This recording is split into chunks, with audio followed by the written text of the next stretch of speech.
என் மாப்பிள வெளிநாட்டுல படிச்ச படிப்பு என்ன, அவன் திறமை என்ன? நீங்க என்னடானா கண்டவளையும் கூட்டிட்டு வந்து இவதான் என் வாரிசுன்னு சொல்லிட்டு இருக்கீங்க. நாங்க யார் சொல்றதையும் கேட்கவும் மாட்டேங்கிறீங்க. அத்தை, குடும்பம்னா குடும்பத்துல இருக்கிற எல்லார் பேச்சையும் கேட்கணும் அத்தை. அவங்க பேச்சுக்கு மதிப்பு கொடுக்கணும். அதை விட்டுட்டு என்ன கணேசா, யாருக்கிட்ட பேசுறோன்னு மறந்து போச்சா? இது என்னோட சொந்த உழைப்பால உருவான சாம்ராஜ்யம். என் ரத்தத்துல பிறந்ததுனாலயோ இல்ல வெளிநாட்டுல படிச்சதாலேயோ ஒருத்த என்னோட வாரிசாயிட முடியாது.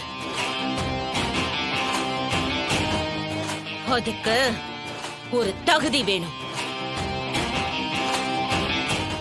இதெல்லாம் உங்களுக்கு சொன்னாலும் புரியாது. அப்படி என்னத்த என் பையன் கிட்ட இல்லாத தகுதியை இவகிட்ட பாத்துட்டீங்க? Shut up! இல்லத்த, நானும் பாத்துக்கிட்டே தான் இருக்கேன். நீங்க என் மேல இருக்கிற வெறுப்புல என் பிள்ளைக்கு கிடைக்க வேண்டிய நியாயமான அங்கீகாரத்தை கொடுக்க மாட்டேங்கிறீங்க. நீங்களே உங்க மனசுல கைய வச்சு சொல்லுங்க, என் புருஷன் மட்டும் இந்த மாதிரி படுத்த படுக்கையா இல்லன்னா என் பிள்ளைக்கு இந்த நிலைமை வந்திருக்குமா? இப்போ இங்க நடக்கிற பிரச்சனைக்கெல்லாம் முதல் காரணம் யாருன்னு தெரியுமா? நீதான்.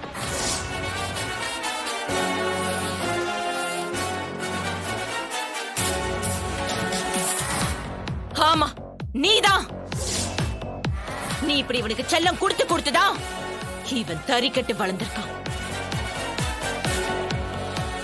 இவன் சின்ன சின்ன தப்பு செய்யும் போது நான் கண்டிச்சப்பெல்லாம் நீ குறுக்க வந்து விழுந்துதா இன்னைக்கு இவன் இப்படி எதுக்குமே லாய்க்கு இல்லாம இருக்கான்.